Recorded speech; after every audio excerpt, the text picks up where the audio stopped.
और शुरुआत करेंगे भोपाल से मिल रही बड़ी खबर के साथ। भोज यूनिवर्सिटी में पैंथर का मूवमेंट नजर आया है। इसके चलते रहवासियों में दहशत है। स्थानीय थाने को लोगों ने सूचना दे दी है। वन विभाग की टीम भी सर्चिंग पर जुटी हुई है। एक स्ट्रीट डॉग पर पैंथर हमला कर चुका है। सोशल मीडिया पर यह वीडियो वायरल भी हो रहा है। लोगों से अपील की जा रही है कि वो बहुत बहुत सतर्क रहें। जो वीडियो सामने आया उसमें गेट के पास ये पैंथर टहलता नजर आ रहा है। पहले टहलता नजर आता है, फिर जंप लेकर बाउंड्री को पार कर जाता है। गेट के पास जो बाउंड्री एरिया है उससे यह पार कर जाता है। इस वीडियो के सामने आने के बाद दहशत का माहौल है। सहयोगी प्रशांत इस वक्त हमारे साथ जुड़े हुए हैं। सीधा प्रशांत के पास आपको लिए चलेंगे। प्रशांत, पैंथर का मूवमेंट चिंता की बात, और हालिया ये देखा गया है, चाहे इंदौर की घटना देख ली जाए या हरदा की घटना देख ली जाए, पैंथर पर कंट्रोल करने में ज्यादा मशक्कत करनी पड़ रही है। प्रशांत। बिल्कुल बिल्कुल, देखिए ललित, दरअसल भोज विश्वविद्यालय जहां का जिक्र किया जा रहा है, दरअसल ये पूरा जो ग्रीन बेल्ट से लगा हुआ कैंपस है इसका, और खुद अगर हम कहें भोज विश्वविद्यालय के अंदर बेहद घने पेड़ लगे हुए हैं। अब बहुत दूरी दूरी पर मकान, या कहें कि जो रेसिडेंशियल हैं, जो प्रोफेसर्स या टीचर्स या फिर जो उनके कर्मचारी, उनके मकान बने हुए हैं, बाकी कैंपस है। लेकिन जो बेल्ट लगा हुआ है उससे ग्रीन बेल्ट, घना जंगल है, और उसी घने जंगल से लगा हुआ राता पानी वन अभ्यारण्य है, और वहीं से जो जंगली जानवर हैं वो मूवमेंट करते हुए यहां तक आ पहुंचते हैं। और ये पहली बार नहीं है जब किसी जंगली जानवर का मूवमेंट हुआ हो। हालांकि कई बार जो वन विभाग है वो गफलत में रहता है कि ये पैंथर है या बाघ है। इस बार भी गफलत सामने आई। अब कहा जा रहा है कि वो पैंथर है, यानी तेंदुआ है, और जो गेट है वो दरअसल उसी के अंदर का गेट है, कैंपस के अंदर का। इससे पहले भी 2022 में इसी तरह की गफलत हुई थी, जब वन विभाग कह रहा था कि तेंदुआ है, लेकिन जब वीडियो वाइस चांसलर ने उस जानवर का वीडियो बनाया और तब जाकर क्लियर हुआ कि ये बाघ था। हालांकि अभी जो बहुत स्पष्ट तस्वीर नजर नहीं आ रही है, ये घातक भी है आम जनता के लिए, या कहें कि वहां आसपास जो बस्तियां हैं उनके लिए बेहद घातक साबित हो सकता है। हालांकि वन विभाग पूरी फिर से ट्रैपिंग करने की कोशिश कर रहा है कि आखिर उसका मूवमेंट कहां है, केसोर वो गया है, क्योंकि आसपास जो कोलार एक बड़ी आबादी है भोपाल की, वो उस एरिया में बस्ती, आपको कुछ दिन पहले याद होगा मिनट में भी जानवर का देखा हुआ था, कि वही लगभग इलाका है। ठीक ठीक ठीक, बहुत बहुत धन्यवाद प्रशांत इस तमाम जानकारी के लिए। सहयोगी प्रशांत विस्तार से जानकारी दे रहे थे, और ये तस्वीरें भी जो आपने देखी ये वाकई परेशानी और चिंता पैदा करने वाली। इधर कोरबा में हाथियों का आतंक है। हाथियों के चलते NH 130 पर जाम लग गया और काफी देर तक वाहनों की आवाजाही रुकी रही। मौके पर वन विभाग की टीम पहुंची है। हाथियों की निगरानी की जा रही है। NH 130 पर हाथियों का जाम।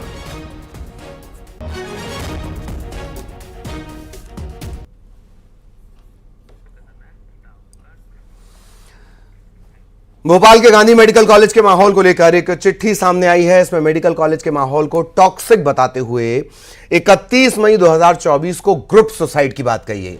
चिट्ठी में एड्रेस की जगह द 5 रेसिडेंट ऑफ टॉक्सिटिव hub Gandhi medical college Hamidia hospital लिखा है। यह चिट्ठी federation of all India medical association New Delhi के अध्यक्ष को संबोधित करते हुए लिखी गई है। बात यह है कि किसी रेसिडेंट डॉक्टर का जिक्र इसमें नहीं है, इसीलिए इसकी विश्वसनीयता पर भी सवाल है। लेटर सामने आने के बाद जीएमसी के डीन डॉक्टर सलील भार्गव ने जूनियर डॉक्टर एसोसिएशन की बाकायदा एक मीटिंग बुलाई है।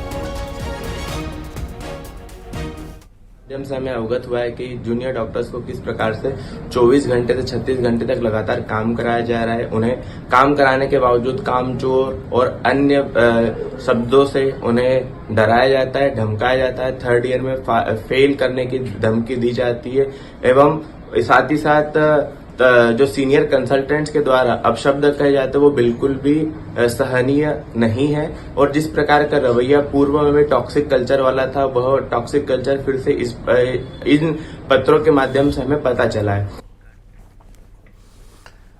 इंदौर लोकायुक्त ने बड़ी कार्रवाई करते हुए कलेक्टर कार्यालय के अंदर रिश्वत लेते कर्मचारी को रंगे हाथों पकड़ा है। लोकायुक्त ने 50,000 की रिश्वत लेते क्लर्क उमा मस्कोले को रंगे हाथों पकड़ा। कर्मचारी ने आदिम जाति विभाग के छात्रावास की किराया वृद्धि देने की एवज में रिश्वत मांगी थी। इस मामले में आदिम जाति विभाग के क्षेत्र संयोजक विजय कुमार जायसवाल भी दोषी पाए गए हैं। लोकायुक्त इंदौर ने भ्रष्टाचार अधिनियम के तहत केस दर्ज किया है। नहीं समझा कि मैं इनको रिश्वत दूं और मैंने रंगे हाथ पकड़वाने का तय किया। एसपी साहब से मैंने संपर्क किया और जो तय राशि निकाली गई थी किराया वृद्धि की 5,19,000, तो इन्होंने 15% मांगा था, तो 50,000 रुपये में फिर ये खुटा और फिर मैंने उनको तो रंगे हाथ पकड़वाने की कार्रवाई करवाई। ये हमारे जो है लोकायुक्त इंदौर इकाई की कार्रवाई है। ट्रैप की कार्रवाई हुई है सहायक आयुक्त आदिवासी विकास कार्यालय में। यहाँ पदस्थ हैं क्षेत्रीय संयोजक के पद पर मिस्टर जायसवाल और सहायक ग्रेड 2 हैं यहाँ उमा मस्कोले। इनके विरुद्ध आज भ्रष्टाचार निवारण अधिनियम धारा 7 के अंतर्गत कार्रवाई हुई है। छतरपुर में सहकारिता विभाग के निरीक्षक को लोकायुक्त ने 20,000 रुपए की रिश्वत लेते रंगे हाथों गिरफ्तार किया। सागर से आई लोकायुक्त की टीम ने सहकारिता विभाग के निरीक्षक नमामि शंकर अग्रवाल के चौबे कॉलोनी स्थित घर पर दबिश दी। बताया जा रहा है कि निरीक्षक बमोरी समिति के प्रबंधक को ज्वाइन कराने के नाम पर 20,000 की घूस मांग रहा था। इसकी शिकायत पीड़ित समिति प्रबंधक ने लोकायुक्त से की और इसके बाद नमामि शंकर को रंगे हाथ धर दबोचा गया।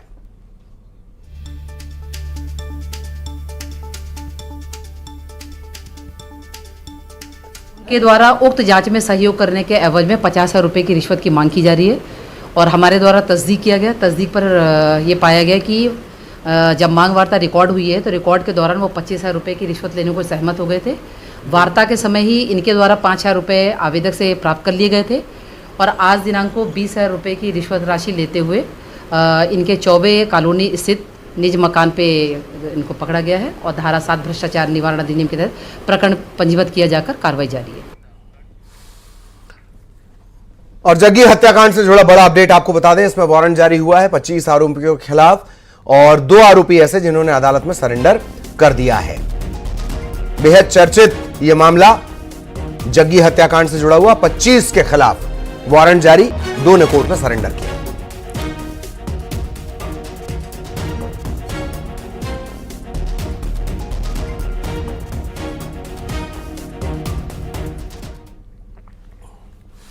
छत्तीसगढ़ में कांग्रेस में मची भगदड़ को रोकने के लिए पार्टी ने संवाद संपर्क समिति का गठन किया है। समिति के सदस्य प्रदेश भर में नाराज नेताओं और कार्यकर्ताओं की नाराजगी दूर करने निकलेंगे। धनेंद्र साहू समिति संयोजक बनाए गए हैं। धनेंद्र साहू बिलासपुर में बड़े नेताओं से 1 to 1 बातचीत करके उनकी पीड़ा को उन्होंने सुना है। धनेंद्र साहू ने कहा कि देश में पहली बार हुआ जब इतनी बड़ी संख्या में दल बदल हुआ हो।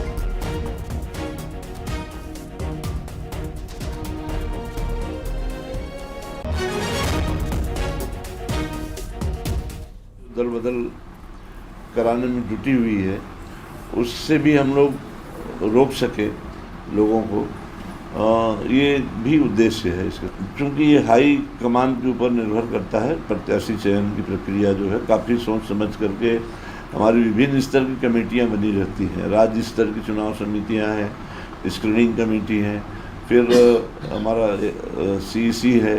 ये इन सब के बीच में होकर के गुजरती है। ऐसा कहीं कोई ऐसे फार्मूले नहीं होते हैं जो नीचे से जो सिफारिशें आती हैं और ऊपर तक जो होता है कि विनिंग कैपेबिलिटी जो देख करके हम लोग सर्वे भी कराते। छत्तीसगढ़ के वित्त मंत्री ओपी चौधरी महासमुंद पहुंचे। बीजेपी के संकल्प पत्र को लेकर उन्होंने बातचीत की। ओपी चौधरी ने संकल्प पत्र को पीएम मोदी का गारंटी पत्र बताया और कांग्रेस पर निशाना साधा। जिन लोगों ने छत्तीसगढ़ में आपने देखा कि PSC जैसी चीज़ में भ्रष्टाचार करने से नहीं छोड़ा, व्यापम जैसी चीज़ को भ्रष्टाचार करने से बाज नहीं आए, आज PSC की हमारी सरकार बनते ही CBI जांच की जा रही है। प्रदीप जोशी जी की अध्यक्षता में रिफॉर्म कमीशन का हमने गठन किया है और इसमें इस गारंटी पत्र में और डिटेल में हम आपको प्रोवाइड कराएंगे। उसमें स्पष्ट रूप से देखिएगा कि भर्ती में ट्रांसपेरेंसी के लिए पूरी तरह से मोदी जी की सरकार प्रतिबद्ध है और जो राज्य अपने भर्तियों में सुधार करना चाहते हैं उनको टेक्नोलॉजिकल सपोर्ट देने के लिए भी मोदी जी की सरकार स्पष्ट रूप से। रायपुर में बीजेपी की नामांकन रैली आयोजित हुई। इसमें सीएम विष्णुदेव साय, दोनों डिप्टी सीएम, छत्तीसगढ़ बीजेपी के तमाम बड़े नेता शामिल हुए। रैली को संबोधित करते हुए सीएम विष्णुदेव साय ने कांग्रेस और पूर्व सीएम भूपेश बघेल पर जमकर निशाना साधा। ब्रिजमोहन अग्रवाल जब नामांकन दाखिल करने जा रहे थे उस दौरान यह नजारा दिखा।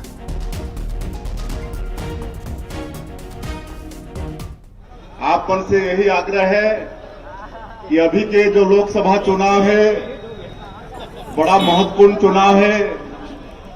हमारे देश के यशस्वी प्रधानमंत्री श्री नरेंद्र मोदी जी ला तीसरी बार प्रधानमंत्री बनाए के चुनाव है। आप सब तैयार हो ना? नरेंद्र मोदी जी ला तीसरी बार प्रधानमंत्री बनाना है ना? हमारे नरेंद्र मोदी जी 10 साल तक रात और दिन 24 घंटा में 18 घंटा हमारे देश के 140 करोड़ भारतवासी मन के चिंता करते हैं, करीन है। गांव गरीब किसान मजदूर सबके चिंता और सबका साथ, सबका विकास, सबका विश्वास और सबका प्रयास इला मूल मंत्र मानते हुए काम करीन है। आगे वो मला तीसरी बार प्रधानमंत्री बनाना है। इधर दुर्ग और सरगुजा में कांग्रेस उम्मीदवारों ने नामांकन दाखिल किया। दुर्ग से कांग्रेस के उम्मीदवार राजेंद्र साहू ने अपना पर्चा भरा। इस दौरान पूर्व सीएम भूपेश बघेल और पूर्व मंत्री रविंद्र चौबे मौजूद रहे। वहीं सरगुजा में कांग्रेस के प्रत्याशी शशि सिंह ने नामांकन किया। इस दौरान पूर्व डेप्यूटी सीएम टीएस सिंहदेव मौजूद रहे।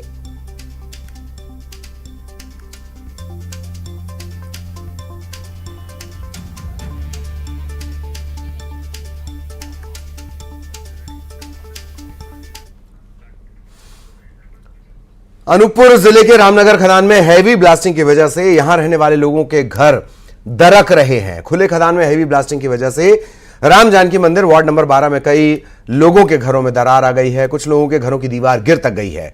ग्रामीणों का यह आरोप है कि उन्होंने समस्या को लेकर कई जगह गुहार लगाई। खदान प्रबंधन से हैवी ब्लास्टिंग नहीं करने पर समझौता भी हुआ, लेकिन अब वो इसे मानने को तैयार नहीं। ना तो इन्हें मुआवजा दिया जा रहा है, ना दूसरी जगह घर बसाया जा रहा है।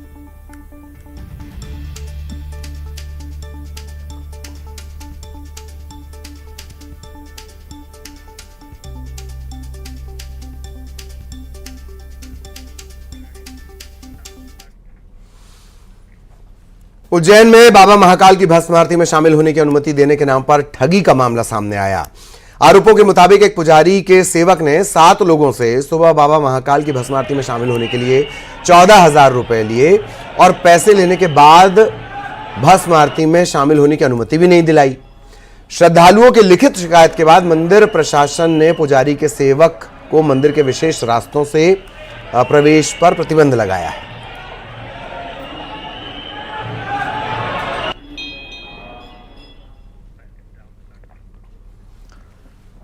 एक होटल में लड़की की संदिग्ध हालत में लाश मिलती है। होटल के रूम नंबर 1008 की यह मिस्ट्री हैरान करने वाली है। होटल में निगरानी शुदा बदमाश की बर्बरता का शिकार हुई कॉल गर्ल। लड़की होटल में कैसे पहुंची? कौन लड़कियां सप्लाई करता था? आखिर जिस्म फरोशी के खेल के कितने किरदार हैं?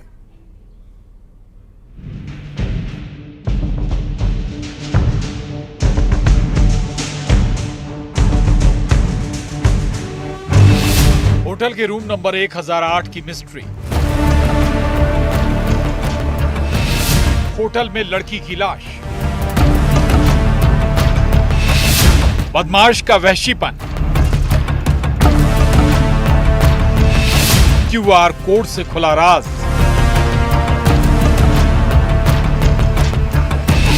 होटल में कॉल गर्ल का कत्ल, जिस्म फरोशी का खेल, कितने राजदार। इस होटल के रूम नंबर 1008 की ऐसी मिस्ट्री जो होश उड़ाने वाली है। होटल में एक लड़की की लाश बुरी हालत में मिली। पोस्टमार्टम रिपोर्ट होश उड़ाने वाली थी। भोपाल की शाहपुरा थाना पुलिस इस केस की तफ्तीश कर रही थी। होटल के रूम नंबर 1008 में निगरानी शुदा बदमाश रितुल पांडे ठहरा था। पुलिस की माने तो होटल में रितुल ने कॉल गर्ल को बुलाया, जिसके साथ उसने वहशीपन किया, बर्बरता की और कॉल गर्ल का कत्ल कर दिया। इसमें जब पुलिस के द्वारा वहां पहुंच करके तस्दीक की गई तो उस युवती एक युवक के साथ वहां पर रुकी हुई थी। जो आरोपी है रितुल पांडे, वह लगभग 4 अप्रैल से उस होटल में निवास कर रहा था और जो मृतिका है वह 13 तारीख को शाम को लगभग 7-8 बजे वहां पर पहुंची थी। आखिर जिस्म फरोशी के इस दलदल में कौन है जो लड़कियां सप्लाई करता है? ये रैकेट कितना बड़ा है? इस केस में पुलिस के हाथ 2 क्लू लगे। पहला, होटल में काम करने वाला सागर। आरोपी रितुल होटल में 4 अप्रैल से रुका था। पुलिस की माने तो रितुल ने होटल कर्मचारी सागर से लड़की की डिमांड की थी। इसमें जो रितुल पांडे है, उसकी जो हत्या का आरोपी है, उसकी गिरफ्तारी हो चुकी है और इसमें अनैतिक देह व्यापार का भी एंगल सामने आया था, जिसके अंतर्गत कुछ लोगों के साथ मिलकर के इस युवती को वहां होटल में पहुंचाया गया था। रितुल ने होटल का एक कर्मचारी है सागर और सुरेंद्र चौहान, उससे इस तरह की मांग की थी। आरोपी सागर ने कॉल गर्ल को बुलाया। दूसरा क्लू था QR कोड। लड़की होटल में 13 अप्रैल को शाम 7 से 8 बजे के बीच आई। रितुल ने QR कोड से पेमेंट किया था। जिस अकाउंट में पेमेंट हुआ वो महक नाम की लड़की का है। जांच में ये बात भी सामने आई है कि महक लड़कियों के फोटो भेजती थी। जो मृतिका है उसने QR कोड रितुल पांडे को दिया था पेमेंट करने के लिए। जब रितुल पांडे ने उस पर पेमेंट किया तो वह महक यादव है उसके अकाउंट में गया है और ऐसे कुछ व्हाट्सएप चैट्स भी प्राप्त हुए विवेचना में, जिसमें महक यादव के द्वारा लड़कियों की फोटो भेजी जाती थी। इसमें अभी टोटल जो हैं 6 आरोपी हैं, जिनमें से 4 की गिरफ्तारी हो चुकी है और बाकियों के लिए हमारी टीम लगी हुई है। जिस्म फरोशी के खेल के और कितने राजदार हैं, कितने किरदार हैं, गुनाह का काला चिट्ठा खुलना भी बाकी है। भोपाल में वासु चौरे के साथ bureau report, news 18, Madhya Pradesh, Chhattisgarh. और यहां रुकेंगे एक ब्रेक के लिए।